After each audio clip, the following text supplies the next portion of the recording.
My name is Tracy Milgram. I'm the founder of BRCA Strong. Today, I'm here for a consultation with Dr. Lisa Learn after 4 years of being a Purvivor.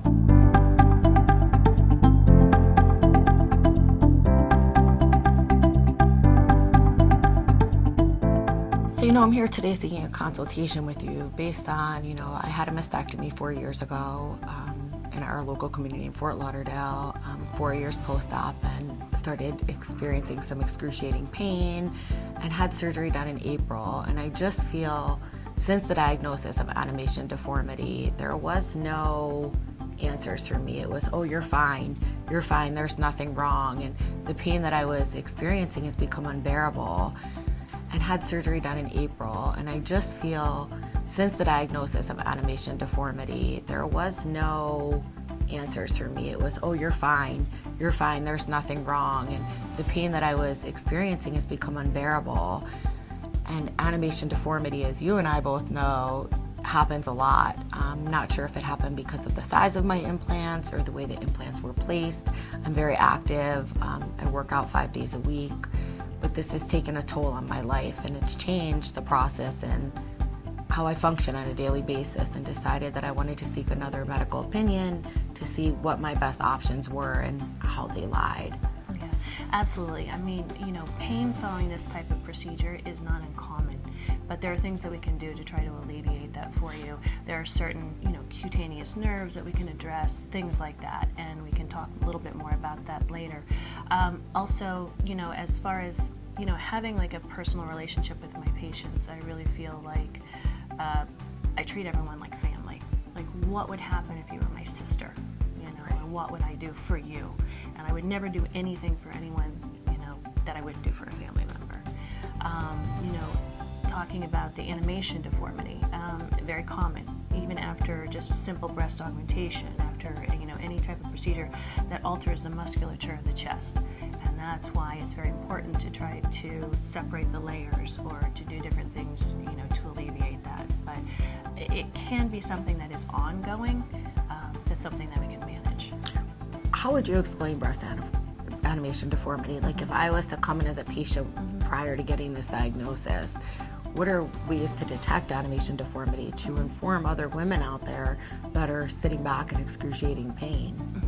Well, animation deformity occurs when the muscle that we usually put over the implant attaches to the skin, as it should, but then when the pec muscle moves, it will move the implant, thus moving the skin.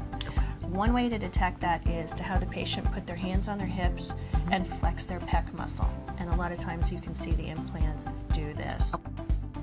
I really like breast reconstruction. It's such a gratifying surgery to be with women through their journey and be able to help them. And I think as a female, I feel like I have a little bit of a grasp on what they're going through, what it would be like for me. And so I always try to put myself in their shoes and give them the support that they need. There are several things we can do with an animation deformity. You can separate the layers. They're even doing implants above the muscle. In certain circumstances that can be very effective. But mostly it's the surgical procedure. It can happen independent of, doing everything you can to prevent it. But it's something that can be addressed if need be, if it's painful especially. So I experienced this for 6 months. I had a revision thinking that it was going to change under the muscle, and out of nowhere, about 4 weeks post-op, I said, this pain is ridiculous. Like, I shouldn't be in pain. Trying to do different exercises, they tried to give me some gabapentin. I declined it. They tried to give me, pain management. I didn't want to. I wanted to push back to feel that I was whole again and felt like a woman and felt that I was okay with what was going on. But being in pain obviously just brings you to a whole nother level of living your normal life. Yeah, pain syndrome is horrendous. Anybody who lives with back pain, breast pain, it's debilitating. It affects your daily life. It's on your mind 24/7. When you do anything with the muscle in the body, that's where a lot of the nerve fibers are. So unfortunately, any bit of scar tissue that may form, any type of constriction that may occur because of surgery on the muscle can cause pain. In fact, sometimes nerves can be so irritated that they form tissue around them, like a neuroma, and that's ongoing. So there are different things. Unfortunately, a lot of times the release or to alleviate it, it has to be a surgical procedure, but sometimes not.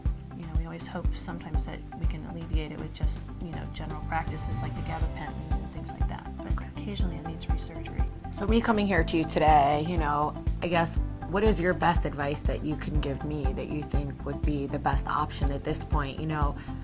I've had 4 surgeries. I had my 5th one in April. Here I am 6 months later, pain still unbearable.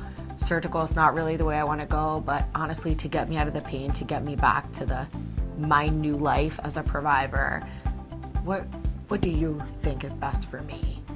Well, I hate to say surgery would probably be the best bet. I have to get a visual and a feeling for what's going on, underneath. And, is there scar tissue? Is there another issue? Are the little cutaneous nerves trapped or having pressure placed on them by the implants? There is a whole gamut of things that I need to go through, like a checklist. Okay. And the only way to get through that is surgery. So, my original surgery, I had 750 cc implants, and then when I had my revision in April, I had the same. Do you think at this point that with the pulling on my pec muscle and that being the pain, that you suggest that I go smaller? What is your decision on, what is your recommendation to me? I obviously make the decision, as we know. Well, it's all patient dependent. If you said to me, I really love my size, I love the 750, I can work with that. But pre-surgically, we need to talk about, okay, listen, if I find in surgery that your implant's pushing on the nerve, if I need to bring it in, I might need a smaller implant. Then we would actually kind of go through that and discuss the options for going to a smaller implant. But I hope that my patients trust me to make that decision for them in surgery. And if they do, I certainly will do that at the time of their procedure. Perfect. So my next question to you is, I know that we obviously go through different steps, and I already had my mastectomy, but as of right now, I don't have projection. What are my options to get projection? Does that put me at a longer recovery? Does that mean I need expanders? Can you give me some detailed information on that so I'm aware of my options? Sometimes if there's any asymmetry, if there's one that's smaller than the other, after following mastectomy, really a person might need to go through the whole expansion phase again. I've had patients where, for whatever reason, I don't know if they had done something actively, but the one implant, their saline implant, started to deflate. Unfortunately, with the mastectomy and having, some people have the scars across the front of the breast, it's hard to expand, it's hard to get that projection again without putting an expander. So occasionally we have to revert back to expanders, and I try to prepare my patients for that. Okay, so right now, basically, it's a 50-50 chance of if I'm going to leave with an expander or not. Exactly. Okay, and the decision of the implants will be made based on, obviously, I'm going to put my trust in your hands for you to decide.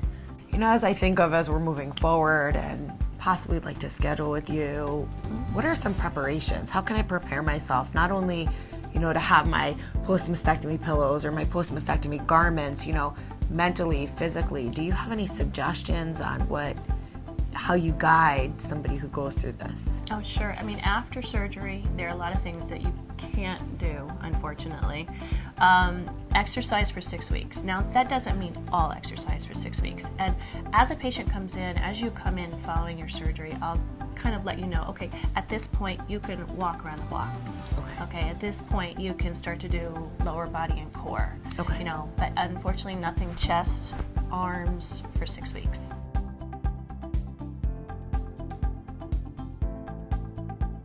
I would encourage anyone, if you have questions, please feel free to contact me at any time. I think the most important thing is that you do your research and that you feel extremely comfortable with your reconstructive surgeon.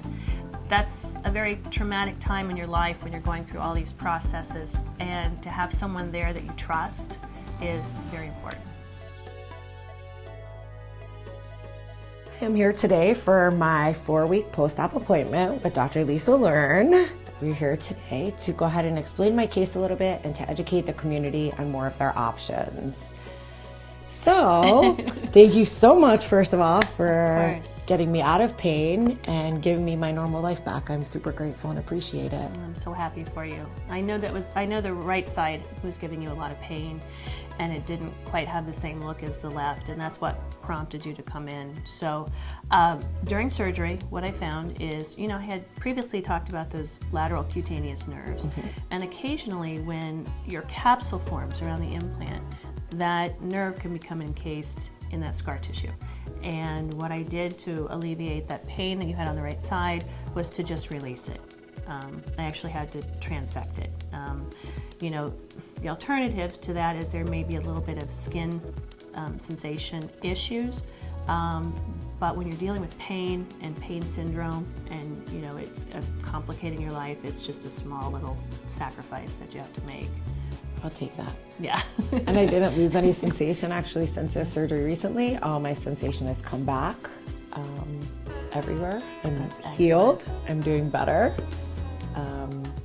I did go to 650 cc's, which is 100 cc's less than I was before, but I'm extremely happy and grateful for the results that I have.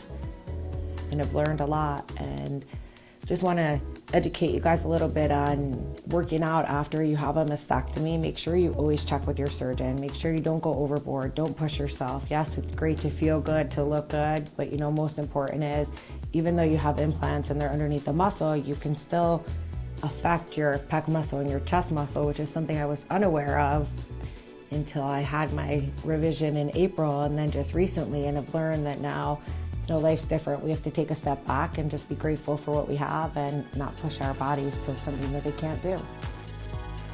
So again, thank you so much for your time and My pleasure. what you have done. And ladies, for you out there, make sure you know your options, check your surgeons, do your research, find out how many reconstructions that they have, what kind of reconstructions, what kind of expander process. Just make sure that you remember every day that knowledge is power. And if I could add, I think of one important thing for my patients that helps.